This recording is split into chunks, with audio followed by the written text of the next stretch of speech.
Now then, atheists of the north here. Today we're going to be having a pop at a flat earther. Now a lot of you guys out there might think, that's a bit of an easy target. Why bother with that type of fringe idiot? Well, there are two reasons. First, this is my first video, so forgive me if I choose what you might consider an easy target. Secondly, but more importantly, these fucking idiots may be fringe, but they are very, very popular. Today's idiot has over 30,000 subscribers, and I've seen one flat earther with over 1 million subscribers. They may be out on the fringe, but the numbers don't lie. We have to take these dipshits seriously. We have to address the bad science and misinformation they are promoting. So, give a newbie a break and let me destroy the fucker.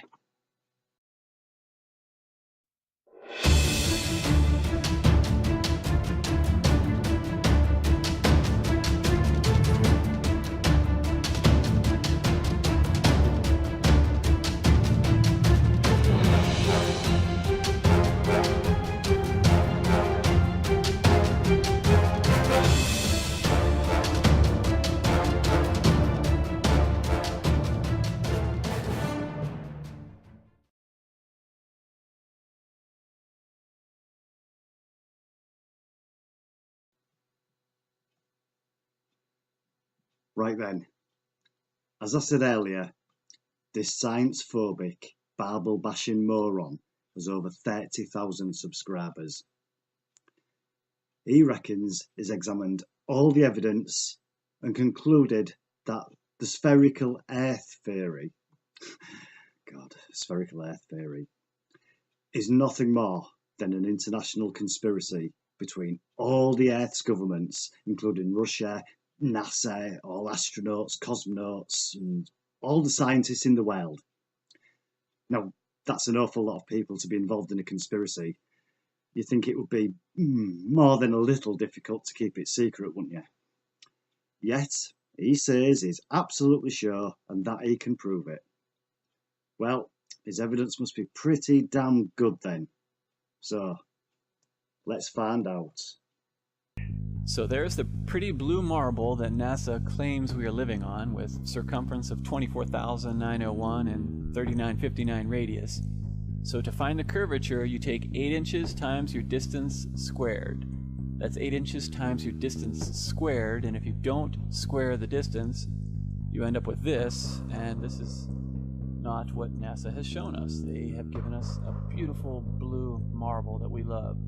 So you get 8 inches for 1 mile, 32 inches in 2 miles, 16.6 feet with 5 miles, so on and so forth. So what I did is I shot this pier, which is in Daytona Beach, Florida, and as you can see, between the water and the walkway of the pier is about 12 to 16 feet based on the height of the people and the railing.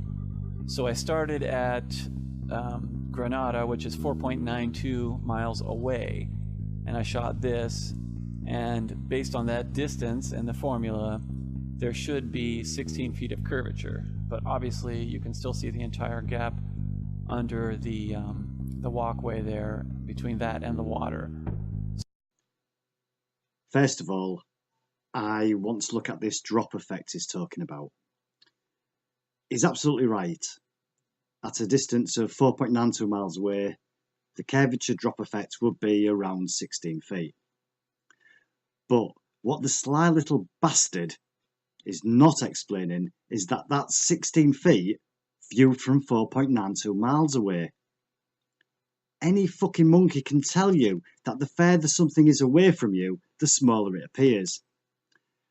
So a 16-foot drop viewed from 4.92 miles away, nearly 5 miles away, would be so small that it would be imperceptible with the naked eye. Does this fuckwit understand nothing about perspective? I mean, just how fucking stupid is he? Okay, one last time. These are small, but the ones out there are far away.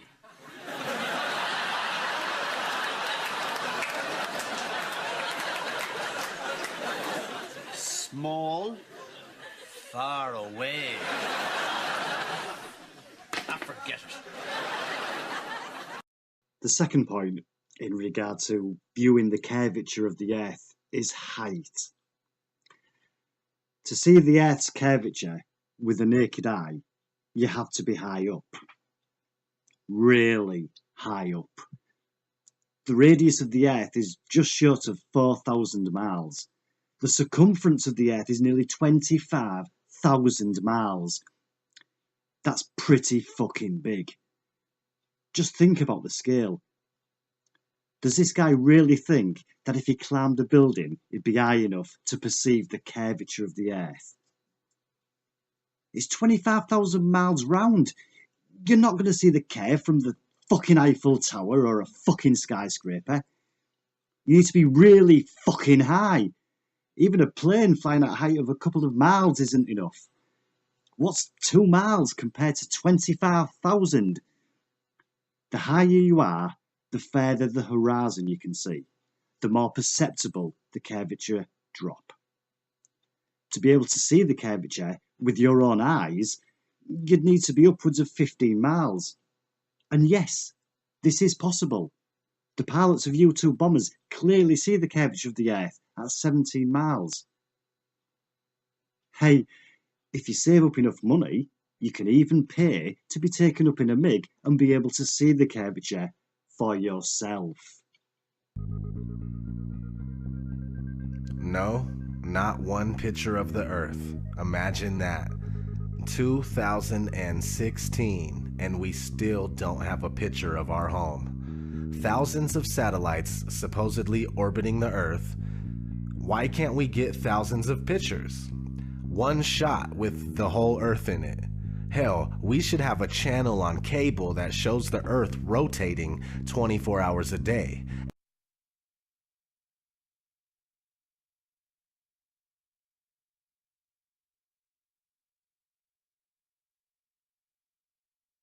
Let's listen to NASA's very own Robert Simon talk about how we get our fake pictures of Earth.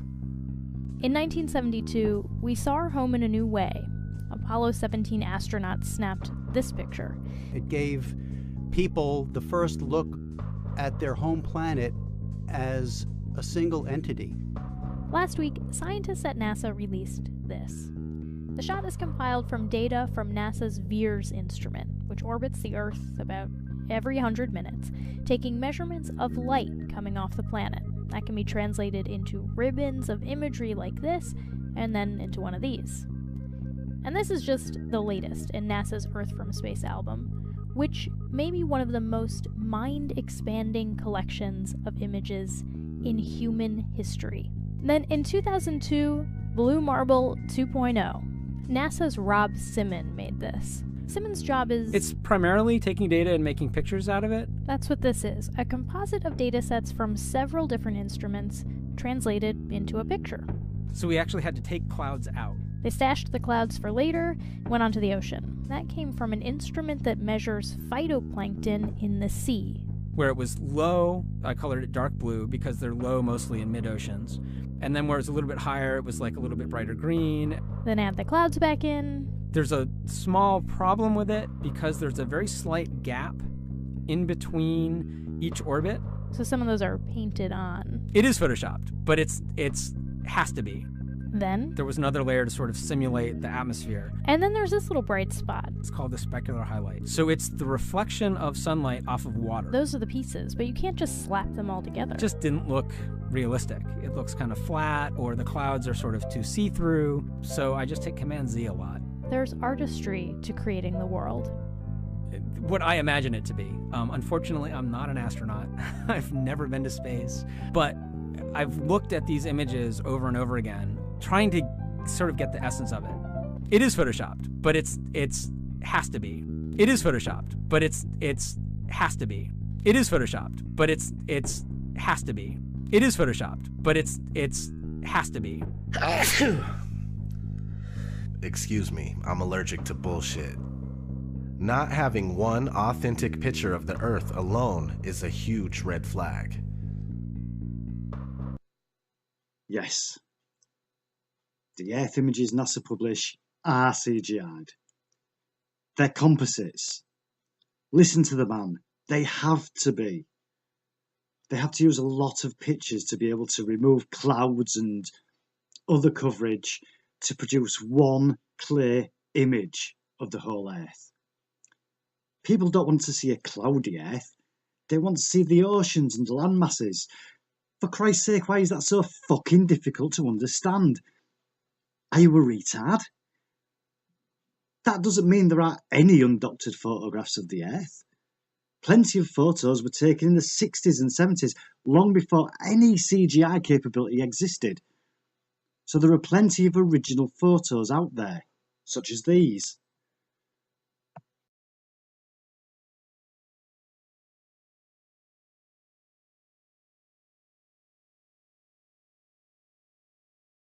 The first thing a lot of people say is, where's the edge?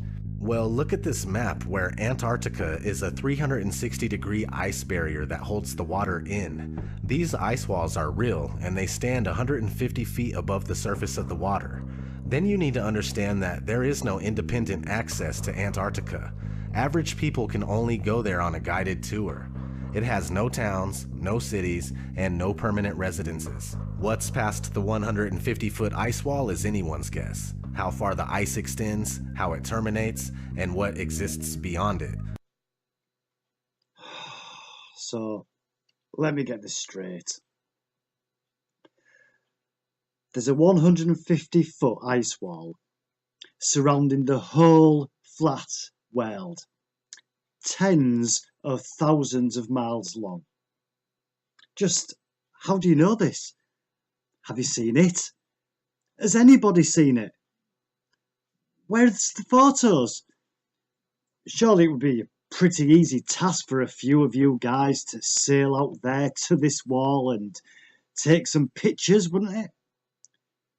You could even all get together and go on an expedition to the wall, climb it and travel right to the very edge of the world and take some pictures. Jesus, those would be some spectacular images.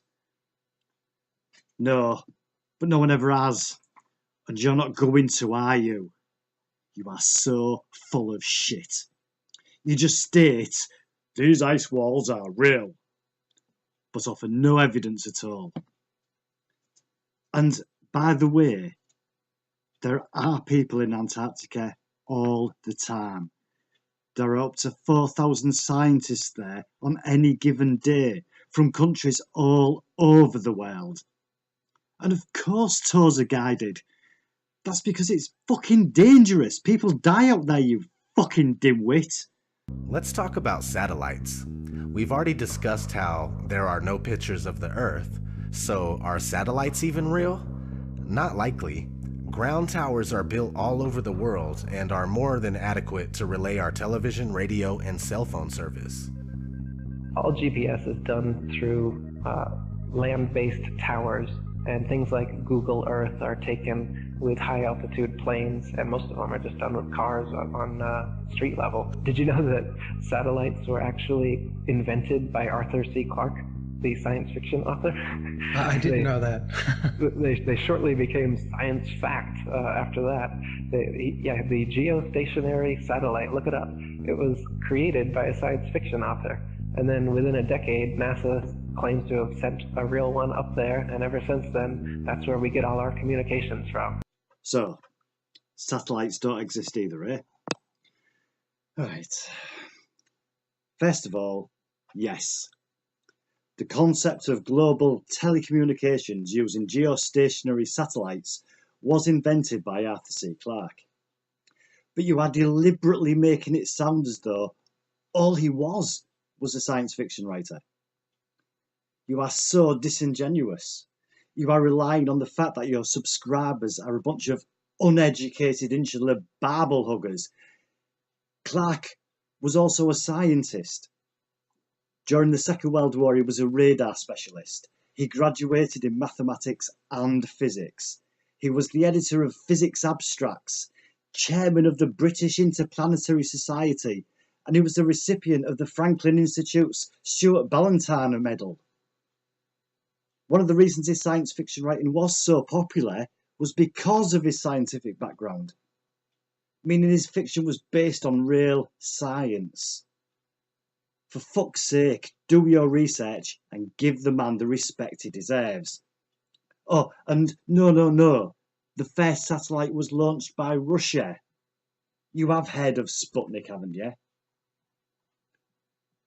Secondly, you really think that all the television broadcasts, phone calls, news reports, and internet data are all just cabled? You fucking moron! Just how much fucking cable do you think there is? It couldn't cope with all that much data. And just how do you possibly imagine that GPS systems work with just masts? How the fuck would it be able to know your exact location? To do this with masts, you would need at least 3 masts in order to triangulate your position. But you don't have masts that close together, and then they wouldn't be able to do that many calculations for every car on the road. You really don't have a sodding clue, do you? Shit, they even know exactly how fast they're going. Christ. And what about satellite television, eh? When you have satellite TV installed, you have a satellite dish attached to the outside wall that receives the signal from the satellite. Here in the UK, we use the Astra satellites. There are no cables to your house, and you point the dish into the fucking sky at the satellite. I mean, shit, where do you think it's getting the signal from, you dickhead? That's why people in France, for example, can still receive British television through a satellite dish, because they fall into the narrow bandwidth of the satellite's transmission area. Oh, and just how do you think satellite phones work? You know, the mobile phones that you don't need to connect to a mast and they transmit straight to the satellite. I mean, in places where there are no cables, no masts, no signal boosters, they just magically enable calls to be made, you ignorant fuck. What about outside news broadcasts? You must have seen them, with all their vans and huge satellite dishes. Why do you think they need those satellite dishes? I suppose they're involved in the conspiracy too, eh? Christ, by the time you've fucking finished, there's going to be more people taking part in the conspiracy than not. Think about it sensibly. There are just a few people that would have to be involved in the conspiracy. Everybody that ever worked for NASA, the ESA, the Russian Space Agency, and the Chinese National Space Program. That's literally millions of people. The directors and employees of all the private companies that produced equipment and research for those agencies. Every mathematician, every physicist. Do you think there are special university modules where the secret is revealed to them? Everybody involved in the new private space corporations. And why are people like Branson throwing away money on something that isn't even real? Oh, and not to mention all the directors, researchers and employees of every television broadcaster, computer equipment manufacturers, TV receiver manufacturers, news broadcasters, landline and mobile phone companies, GPS manufacturers, etc, etc, etc. I mean, come on! The number of people involved in your conspiracy is mind-boggling. How the fuck could they all be kept quiet? Your fucking stupidity knows no bounds. Finally, I want to tell you about an experiment performed at a secondary school last year. It's quite fitting for me because the school is actually in my neck of the woods. It was Pocklington High School in Yorkshire. They attached a teddy bear with a camera to a helium balloon and sent it up into the sky. It filmed the whole flight. It reached an incredible height of around 21 miles, and the curvature of the Earth is clearly visible in the footage. That's right, a group of 10 and 11-year-olds proved that the Earth is a sphere. Those kids don't just believe it, they actually know it for a fact. So now we know just how fucking moronic you are. you, a grown man, is intellectually inferior to the average 10-year-old child. You should be fucking well ashamed of yourself. Well, that's me finished with that dumb cunt. I've put a link in the description for the live ISS feed for anybody who wants to take a look. You should, it's really impressive. I've also put a link to the video of the Pocklington school spaceflight. It is such a cool video and it's a great example of what real education is all about. And it also shows us why teachers like Mr. Allen are worth their weight in gold. I'm going to leave you with an extended look at the rotating Earth as seen from the ISS. I hope you enjoyed the video and I hope you'll watch more. Oh, and don't be shy about subscribing. Cheers.